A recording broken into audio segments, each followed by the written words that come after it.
Et avec Sébastien Thème, on ouvre les portes de notre book club des collégiens. Quel livre au programme cette année? C'est une des premières questions que les parents et les élèves posent à chaque rentrée. Au lieu de transmission, l'école a pour mission aussi, ou pour ambition, de donner le goût de lire. Ce goût de lire, il est au sommaire de vos thèmes, Sébastien Thème, aujourd'hui. Oui, absolument. On va entendre une professeure de français qui nous parle donc des livres au programme et puis également des grands classiques de la littérature adaptés en bande dessinée ou presque par Soledad Bravi et Pascal Frey. Dans le book club ce midi aussi, on vous parle un peu beaucoup des livres à l'école, passionnément de 2 livres sur l'école et sur ces ados qui envisagent de décrocher avec nos invités. Marie Desplechin, auteure de littérature jeunesse, mais pas que.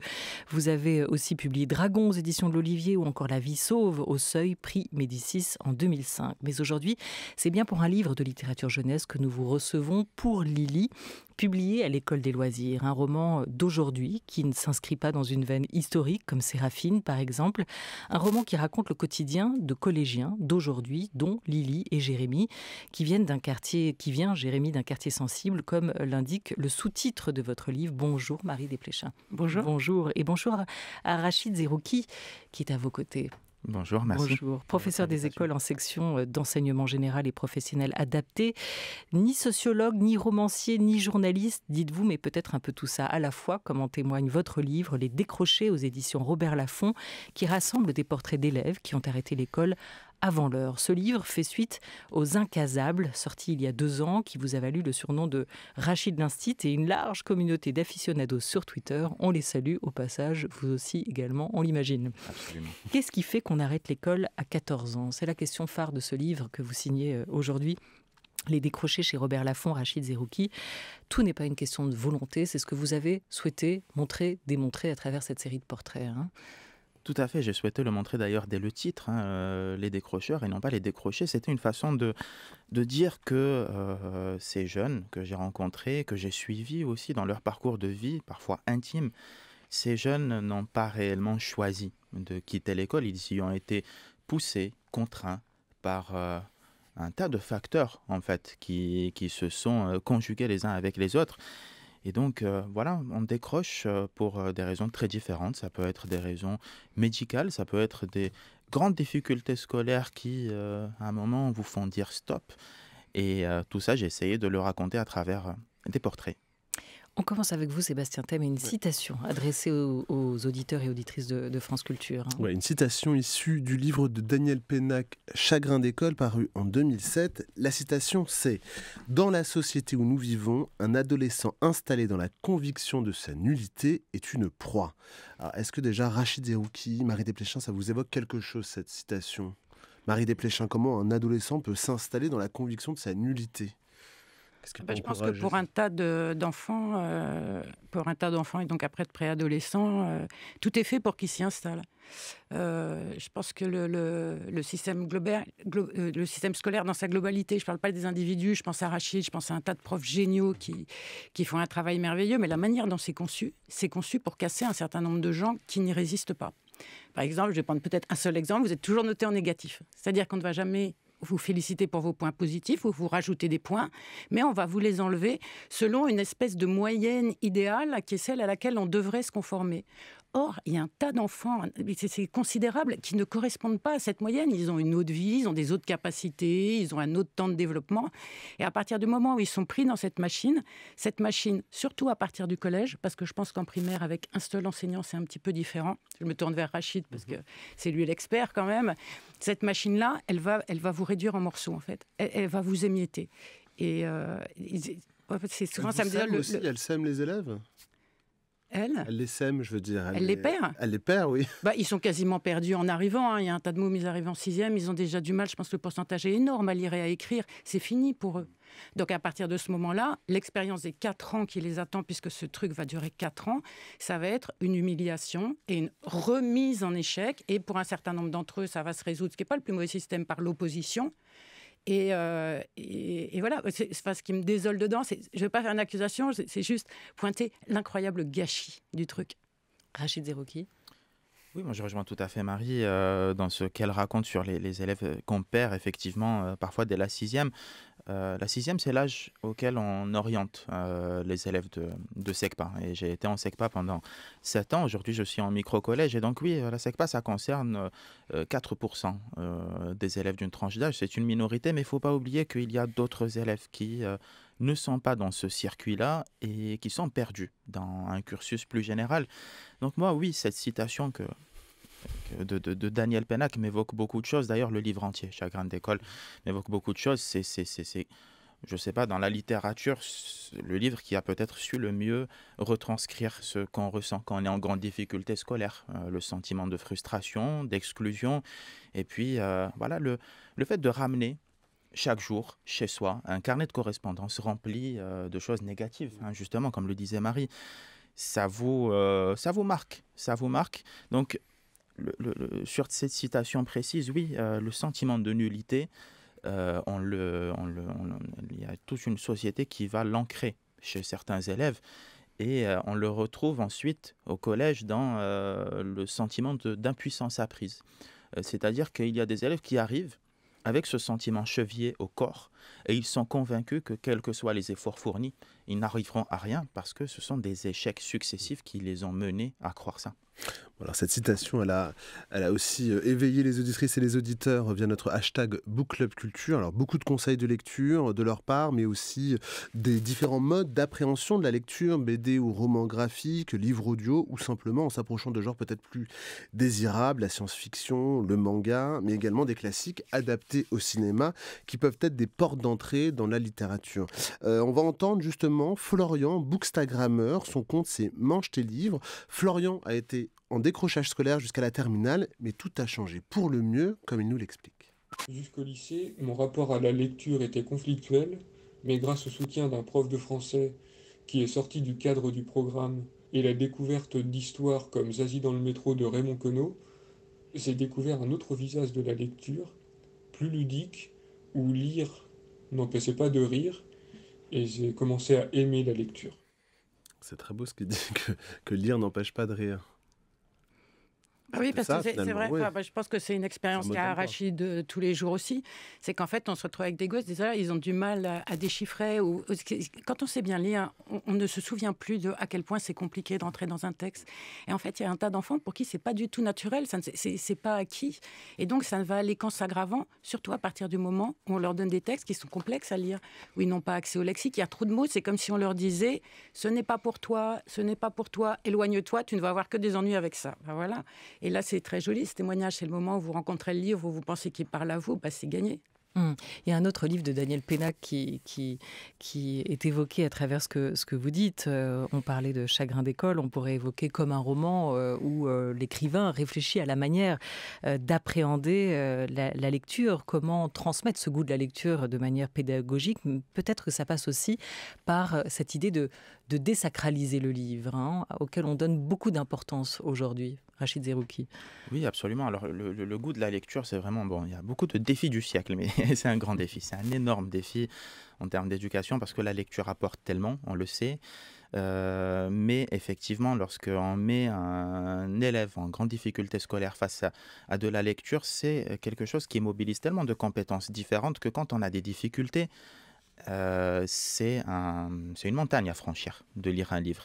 Donc oui, moi j'essaye d'aller vers, de passer par le goût de mes élèves, de savoir ce qu'ils aiment pour essayer de leur conseiller quelque chose qui est proche de leur univers et essayer de leur transmettre cette passion que j'ai et que j'ai découvert aussi sur le tard. Donc je pense qu'il ne faut pas baisser les bras, c'est quelque chose qu'il faut cultiver. Voilà, c'est pas qu'un travail, c'est pas qu'un devoir, c'est aussi, on évoque avec le rire, un plaisir, un divertissement. Mais c'est pas une question de volonté. Je vous entendais tout à l'heure utiliser le mot de volonté. La volonté n'a rien à voir dans ces âges-là, c'est une question de désir. Donc on peut obliger, moi j'ai vu les gosses, on peut les obliger à lire un texte, ils posent leur regard sur la première lettre, ils vont aller 300 pages plus loin jusqu'à la dernière, ils n'ont rien compris, ils n'ont pas vraiment lu, ils ont fait techniquement le geste, c'est pas ça lire. L'égalité des chances, est-ce un mensonge? En posant la question, vous y répondez, Rachid Zerouki. On pense aussi à Saskia, l'une de vos collégiennes, Marie Desplechin, qui, elle, a une réponse très, très claire et très simple à cette question. Les hommes naissent et demeurent libres et égaux en droit. Voilà ce qui est écrit sur l'affiche du professeur d'histoire. Et elle ajoute, et elle rétorque, les hommes peut-être, mais pas les enfants. Est-ce que le verre est dans le fruit? Je pense que c'est un secret pour personne que notre école, elle n'est pas du tout... Enfin, elle ne rétablit aucune égalité. Ça, c'est quelque chose qu'on peut se dire. Il y a des structures, il y a des enseignants. On est bien d'accord, ça n'existe pas. Mais je sais, je vais dans des classes, je vais dans toutes sortes de classes, dans toutes sortes d'établissements. Je vois des gens de toutes les classes sociales. Mais ça n'a rien à voir, en fait. Et le fait de faire semblant de garder un seul programme unique, je ne sais pas, pour être méchant, on dit c'est un mensonge ou alors c'est une illusion. Mais en même temps, il est impossible de faire du cas par cas. C'est impossible dans une classe de 20, 30 élèves, Rachid Zerouki, d'imaginer ça. Qu'est-ce que nous racontent du coup tous ces portraits, tous ces témoignages que vous avez collectés, qu'il y a cette inégalité des chances au départ, mais comment entrevoyez-vous des possibilités de la dépasser? Les possibilités de la dépasser, elles sont aussi dans quelque chose que vous venez d'évoquer, c'est il y a un traitement au cas par cas à faire. Nous, ce qu'on fait dans l'enseignement spécialisé, c'est qu'on essaye justement de faire du cas par cas, de l'enseignement non pas seulement différencié, mais individualisé, de construire des parcours d'apprentissage qui soient différents, qui soient adaptés à la personne. Et donc, il faut exercer pour ça de l'empathie sur les élèves, se mettre à leur place, essayer de comprendre les obstacles qui se dressent face à eux. Alors, il y a quand même une limite à cette façon de voir les choses parce que récemment, j'ai découvert un programme, un logiciel qui permet de s'adapter de façon très précise aux compétences des élèves. C'est un programme d'intelligence artificielle qui est capable d'aller beaucoup plus loin que ce que peut faire n'importe quel professeur. On va évaluer, faire une évaluation diagnostique des compétences précises de chaque élève et ensuite chaque élève est face à l'ordinateur et finalement répond à des compétences qui sont très précises. Moi, je vois un danger, c'est qu'il faut répondre au cas par cas à ces situations, mais sans sacrifier le collectif. Et arrêtez de tout le temps brandir des exemples positifs. Vous le racontez dans ce livre, Rachid Zerouki. Je voudrais parler ici des gens ordinaires, des non transclassés, des perdants du jeu au dépipé, ceux qui quittent les bancs de l'école bien trop tôt sans avoir obtenu le moindre diplôme d'État et dont le parcours n'est ni exceptionnel ni inattendu. Ils se retrouvent dans la même galère où tout le monde attendait qu'ils soient. Alors c'est vrai qu'on a toujours tendance à brandir des exemples de décrochage heureux, positif. C'est le cas de Xavier Niel, c'est le cas de Alain Afflelou, un a réussi dans le numérique, l'autre dans l'optique ou chez les opticiens. On peut brandir toujours ces parcours-là, mais finalement, ce sont des arbres qui cachent la forêt. Et c'est parfois dommage aussi de s'arrêter à ces exemples positifs parce qu'on ne voit pas l'importance de la forêt derrière. Absolument. Moi, ce sont des exemples que j'aime brandir face à mes élèves parce qu'il faut donner de l'espoir. Dire que même si on a décroché, même si on n'a pas de diplôme, on peut y arriver. C'est un optimisme qu'il faut cultiver chez les élèves, mais je pense que maintenant, vous dites que c'est l'exception qui détourne la norme. Bien sûr, ça détourne de la norme, et je pense que nous, les enseignants, les décideurs, on doit aussi s'intéresser au parcours de vie qui ne fonctionne pas, ces décrochages qui mènent là où on attendait qu'ils mènent, c'est-à-dire à exercer des métiers qui ne sont pas agréables, qu'on ne fait pas du tout par choix, mais par nécessité, des jobs alimentaires. Et c'est aussi statistiquement la réalité du décrochage. Quelqu'un qui quitte la scolarité sans diplôme, malheureusement, va rester sur un salaire qui est autour du SMIC. Ce sont des études de l'INSEE qui le montrent, tandis que Bac plus 2, Bac plus 3, Bac plus 8, on est à un salaire moyen de 3 000 €. C'est pas négligeable, hein, une période où on parle énormément de pouvoir d'achat. Et c'est une réalité qu'on doit voir aussi. Donc on ne peut pas simplement détourner le problème en se disant ces élèves n'y arrivent pas, ils ne sont pas faits pour l'école, et puis ils vont trouver autre chose. Non, je pense qu'on doit avoir plus d'ambition. En finir avec le mythe du décrochage heureux, c'est commencer par se dire un élève qui décroche, c'est un échec? Oui, c'est commencer par se dire aussi que malgré tout ce qu'on peut raconter aujourd'hui sur les diplômes, malgré les posts sur LinkedIn qu'on peut lire de la part de patrons qui disent tout miser sur les soft skills, sur les savoir-être, la réalité c'est qu'on continue de recruter sur le diplôme. C'est quelque chose qui est étudié statistiquement. n'évolue pas de la même manière dans sa carrière professionnelle, selon si on a un diplôme ou non. C'est quelque chose qu'on peut voir aussi. Moi, je l'ai vu dans mes jobs d'été. Je voyais des gens avec qui je travaillais à qui on n'avait jamais fait confiance, qui continuaient d'exercer la même tâche. On leur a jamais donné de responsabilité parce qu'ils n'avaient pas de diplôme qui montre qu'ils savaient exercer ça. Donc voilà, il y a une sacralisation du diplôme. On doit travailler sur ça, on doit faire avec. On ne doit pas mentir aux jeunes en leur disant que ça ne sert à rien, qu'on peut s'en sortir par des chemins différents. Non, les statistiques ne mentent pas et sont dures. Vous ne tapez pas sur les profs dans ce livre, vous tapez sur l'institution, ce monstre froid auquel on a bien du mal à donner parfois un visage. C'est vers elle que vous vous tournez quand vous dites que l'école n'a pas su aider par incompétence, par manque de volonté ou par manque d'ambition.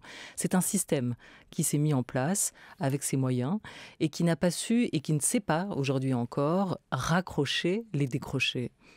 Et non pas les décrocheurs. Oui, qui ne sait pas les raccrocher, alors qui mène parfois déjà à décrocher, parce que on parlait tout à l'heure de l'empathie, encore faut-il mettre les professeurs que nous sommes en situation d'exercer cette empathie. Lorsque vous avez une classe surchargée de plus de 30 élèves, comment pouvez-vous comprendre les obstacles qui se dressent face à chacun de vos élèves? Comment pouvez-vous ne serait-ce que connaître leur prénom parfois quand vous avez un élève que vous voyez une fois toutes les semaines, 1 heure? Donc, il y a quelque chose vraiment qui dépasse les enseignants que nous sommes, et on ne peut pas faire reposer des destinées sur des talents individuels. On ne peut pas s'en sortir avec des professeurs extraordinaires. Je pense qu'on est tous capables d'empathie. On a tous cette volonté, cette flamme qui nous a menés à exercer ce métier. Il faut faire en sorte de la conserver, de conserver cette passion. Dans votre livre, Marie Desplechin, vous mettez en scène aussi ce passage qui est un cap important dans la vie des enfants, des pré-ados, qui est ce passage aussi au collège, à travers 2 personnages, 2 héros de ce livre qui sont Jérémy et Lily. Est-ce que vous pouvez nous les présenter? Je trouve que Jérémy, comme Lily, ressemble beaucoup au personnage que vous décrivez, Rachid Zerouki, dans votre livre. On verra des parallèles entre Camille et Lily notamment. Parlez-nous de votre Lily. Ce sont deux jeunes adolescents qui sont qui sont pas intégrés dans le mouvement du groupe, de la classe, qui sont pour 2 des solitudes raisons dans la classe, voilà. Qui vont se 2 rapprocher. solitudes qui vont se heurter d'abord et puis se rencontrer ensuite. Je ne fais pas spécialement de remarques sur leur niveau scolaire, je pense pas. Alors que d'habitude, souvent, je préfère les mauvais élèves que je mets en scène et que je donne à aimer. Et voilà, quoi, ils ont... Alors après, si on voulait les comprendre, si on les voyait dans une classe où... Alors Jérémy, il vient de changer de bahut. Ils ont chacun une histoire qui est dure. C'est-à-dire, Jérémy, on va découvrir au fil du livre, je pense que je peux spoiler sur France Culture, je ne pense pas qu'il y ait d'enfants de 11 ans qui soient à cette heure-ci derrière le poste. Jérémy, il a perdu son vacances, père. en plus. Oui, c'est vrai. Jérémy, il a perdu son père, il vit dans le silence, et sa mère se dévoue à lui, mais d'une manière dont il se sent responsable, il doit la porter, donc ça l'enferme dans une espèce de responsabilité trop lourde pour lui. Et quant à la mère de Lily, on va découvrir que c'est une mère qui a des difficultés psychiques, et donc c'est difficile aussi. C'est une situation que vivent un tas de gosses, en fait. C'est difficile socialement et individuellement. Et donc, alors c'est une histoire qui se passe bien. Ils vont refonder une famille ensemble, réussir au fil de l'histoire, au terme d'un certain nombre de péripéties, à créer suffisamment d'amour dont on peut espérer qu'ils vont bien grandir avec ça. On ne gratte pas son micro, Rachid Zerouki. Sinon, ça s'entend.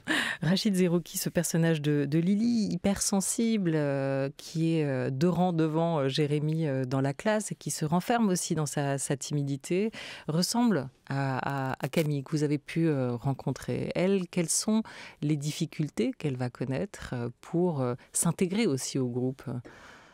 Alors Camille, ça fait partie de la diversité de ce qui peut nous mener à décrocher. Camille, c'était effectivement une élève qui subissait une forme de harcèlement. C'était des moqueries, des choses qui, prises individuellement, peuvent paraître pas grand-chose, mais qui, finalement, sur la durée, à coup de répétition, engendrent un traumatisme. Et donc, il y a un moment où on arrive à dire stop, que ce soit pour des raisons de harcèlement ou de phobie scolaire, il arrive toujours un jour où on ne veut plus. aller se rendre à son établissement. Et c'est vraiment ça que j'ai essayé de comprendre à travers ces portraits. Ce sont les mécanismes précis qui font qu'un jour, on n'y va plus. Voilà, le harcèlement que Lily va croiser aussi dans son parcours, Marie Desplechin. Je me tourne vers vous, Sébastien Thème. On va voir un peu ce qui se passe au programme des cours de français. Oui, Quels sont les livres qui nous sont recommandés?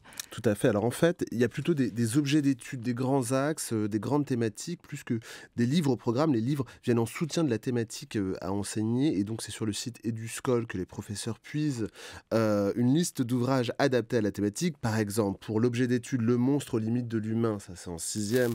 L'Odyssée d'Homère est conseillé. En 5e, l'objet d'étude c'est Agir sur le monde. Alors ce sera plutôt des romans de chevalerie.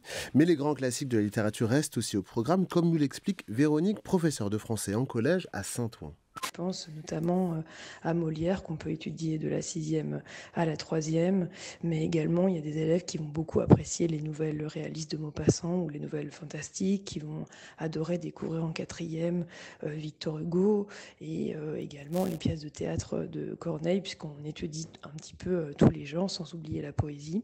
Et il y a eu quand même une modernisation, puisqu'il y a certains ouvrages qui sont rentrés, comme je pense par exemple en 3e, le livre de Gaël Faye, Petit pays, qui a dû entrer vers de ces dernières années dans la liste, puisqu'elle a été renouvelée en 2018, mais également en février 2022.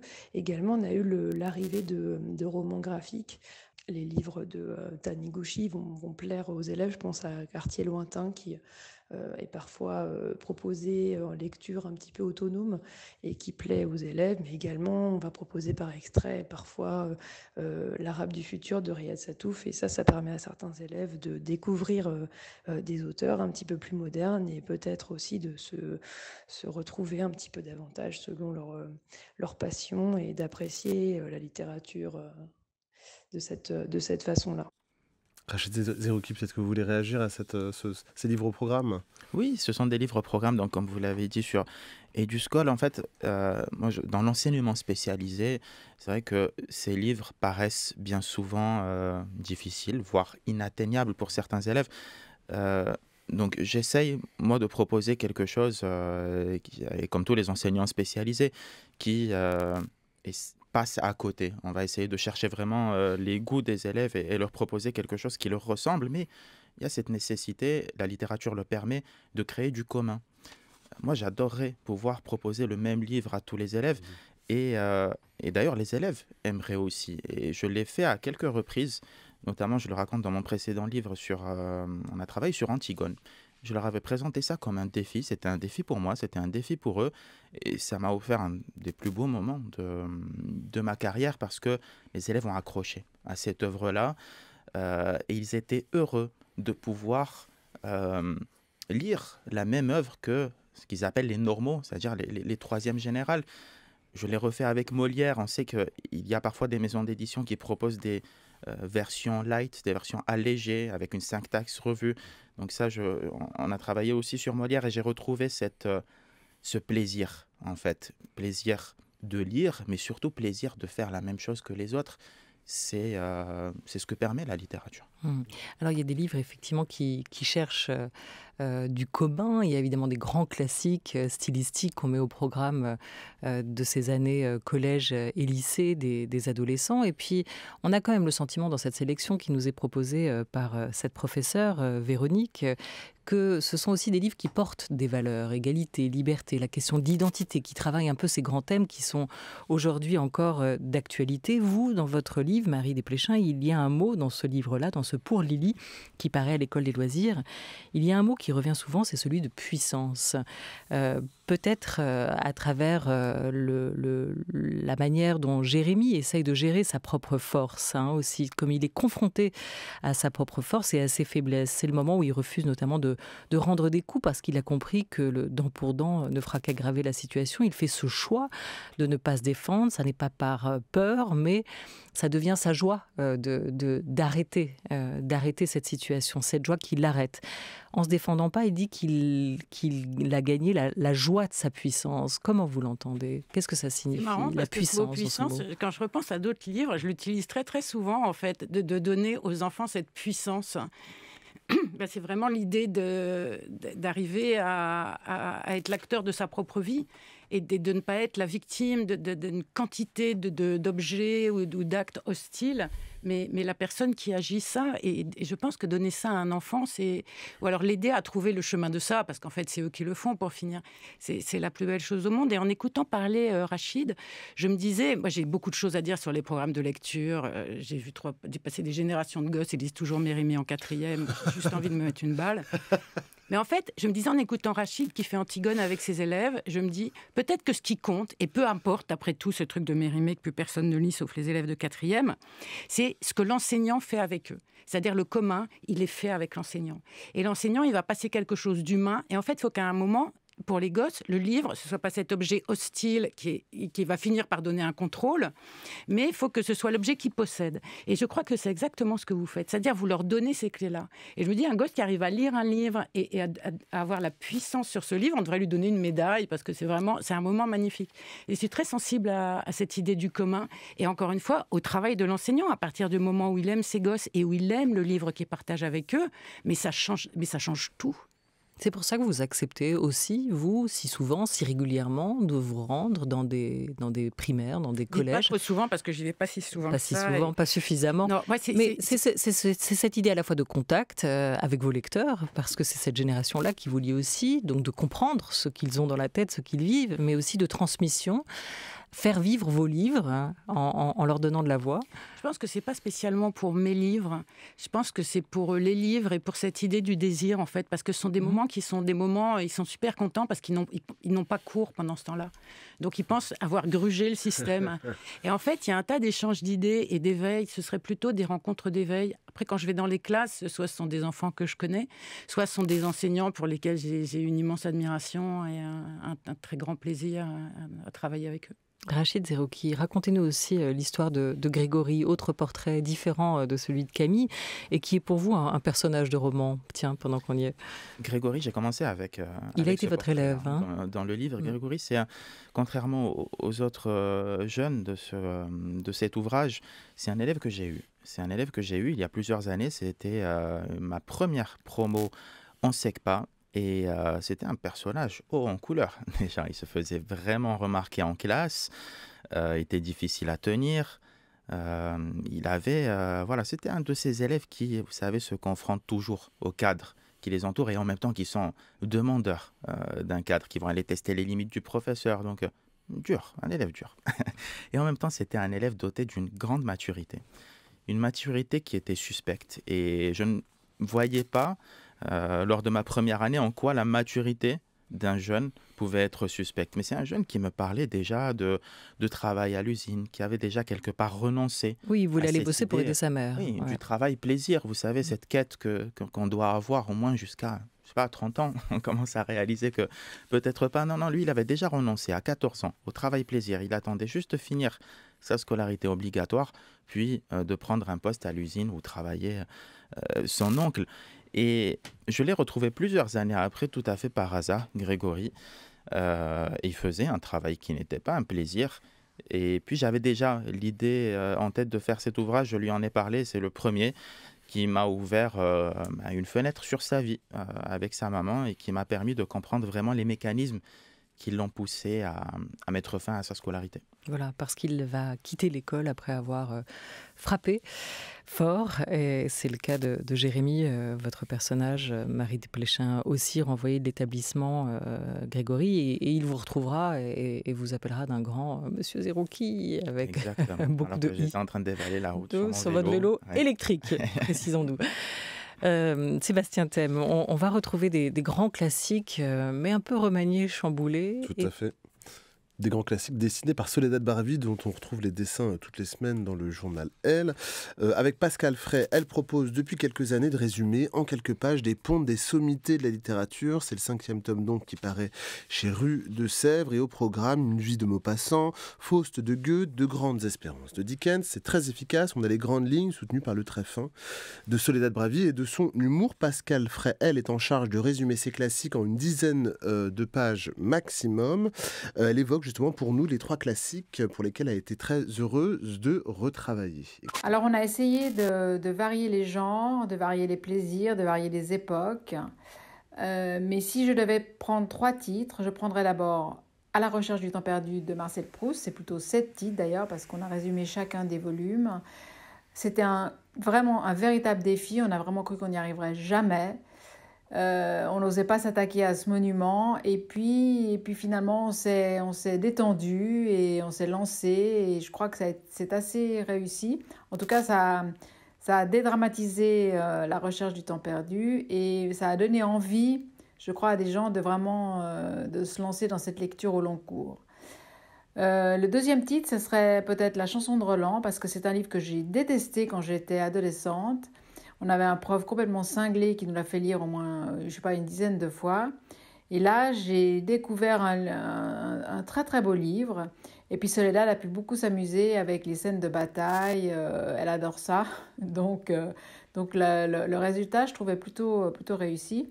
Et enfin, le journal d'Anne Frank, qui est évidemment magnifique, qu'on lit maintenant dans son intégralité. Et là aussi, Soledad a bien restitué l'atmosphère de cet appartement dans lequel la famille Frank a vécu pendant la guerre. Marie Desplechin, Rachid Zerouki, est-ce qu'il y a un classique de la littérature que vous n'avez jamais lu, qui vous tombe des mains? Vous évoquiez Prosper Mérimée, La Vénus d'Île, je crois que c'est ça, mais je me dis qu'il y en a d'autres. Mérimée, à la limite, moi je peux le lire, c'est pour les mômes que j'ai pitié.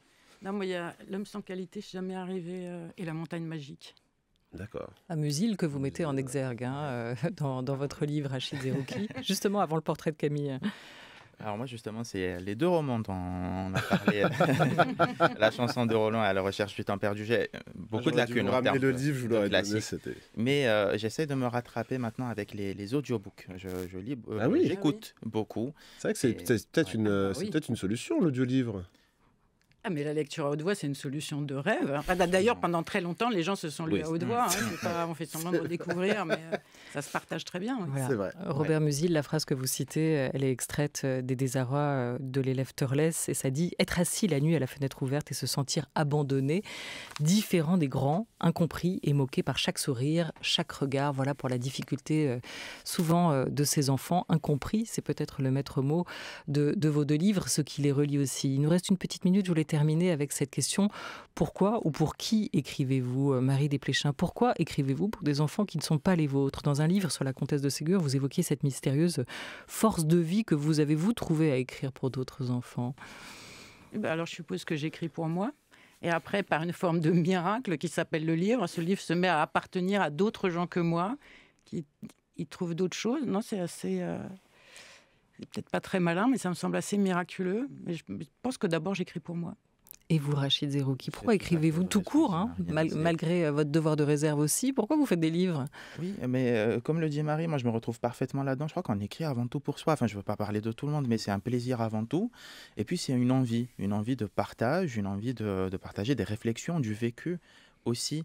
Voilà, j'aimerais avoir la philanthropie de dire j'écris pour les autres, je me sacrifie. Non, je me fais plaisir. Et après, oui, j'écris pour que d'autres puissent se reconnaître dans ce que je raconte et pour convaincre aussi des personnes, notamment nos décideurs, à agir sur certaines thématiques.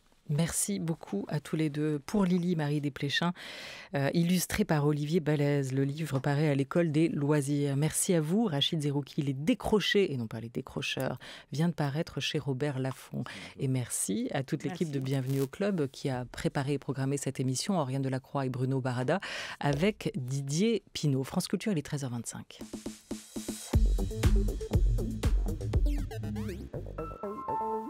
Et c'est l'heure de retrouver Charles Dantzig pour ses quadritèmes. Aujourd'hui, le futurisme italien. À vous, Charles. Le futurisme italien a été fondé par un manifeste de Marinetti en 1909. Comme tant d'écoles littéraires, il est difficile à définir.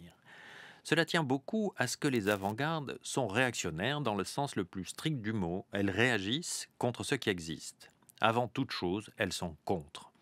On comprend à quoi elles s'opposent puisque c'est ce qui existe. Quant à savoir ce pourquoi elles sont, c'est plus vague.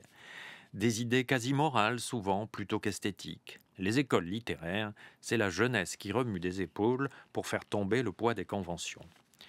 Le futurisme était contre la fadeur bourgeoise qui flottait sur l'Italie comme une brume sur un champ. L'incarnation en était un roman alors très célèbre, Le Petit Monde d'autrefois, d'Antonio Fogazzaro, dont le titre dit exactement le contenu. Une petite histoire sentimentale qui bêle comme un mouton. Ça rend méchant. Et donc, le futurisme apprenait la vitesse, le mouvement, même la brutalité.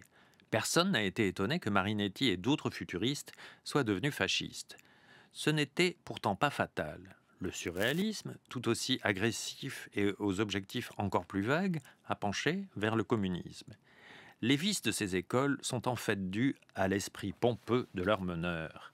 André Breton était assez gendarme et Marinetti a écrit un des vers les plus vaniteux de l'univers, « M'illumino d'immenso, je m'illumine d'immensité ». On peut prendre la chose du côté comique et je pense que Marinetti n'en a pas manqué lorsqu'il a recommandé de bétonner les canaux de Venise. Il existe très peu de romans futuristes. L'un, et excellent, est Sam Dunn est mort, publié par Bruno Cora en 1915. En une 60aine de pages, on nous raconte l'histoire d'un rêveur détaché, insensible, pleutre. Il publie un poème sur les 13 grains de beauté d'une de ses maîtresses qui pousse 13 gémissements durant l'acte d'amour. Sam Dunn est un humoriste dans l'acception anglaise du terme. Il aurait un lien de cousinage avec le Lafcadio d'André Gide, le héros de l'acte gratuit, que cela ne m'étonnerait pas. L'histoire se passe dans le futur, en 1952. Un grand moment est le chapitre « Paris en folie » où Cora imagine une révolution dans notre capitale. Les marchands de 4 saisons grimpent sur leur carriole pour déclamer le bateau ivre. Le préfet de police se promène nu au bras de sa femme. 12 oies à la queue leu-leu remontent l'avenue de l'Opéra. Toute logique est sans dessus-dessous. Eh bien, c'est exactement ça la révolution. Tout d'un coup, les préfets se promènent nus. Comment pensez-vous que les aristocrates exilés de la cour de Russie considéraient les bolcheviks à casquette ? Dans cette scène fantaisiste, Bruno Cora semble avoir le pressentiment des prochains grands bouleversements de la Première Guerre mondiale. L'imagination est une activité très sérieuse. Les quadrithèmes de Charles Dantzig sont à réécouter sur radiofrance.fr. Demain, au sommaire de notre book club, Sébastien. Eh bien demain, un book club consacré à Molière, sa langue, son humour, avec entre autres l'administrateur de la Comédie Française, Éric Ruff. Et une question vous est déjà posée via notre hashtag book club culture. Très simple, la question, quelle est votre pièce de Molière préférée ? Pas si simple. Merci. C'est vrai. À demain.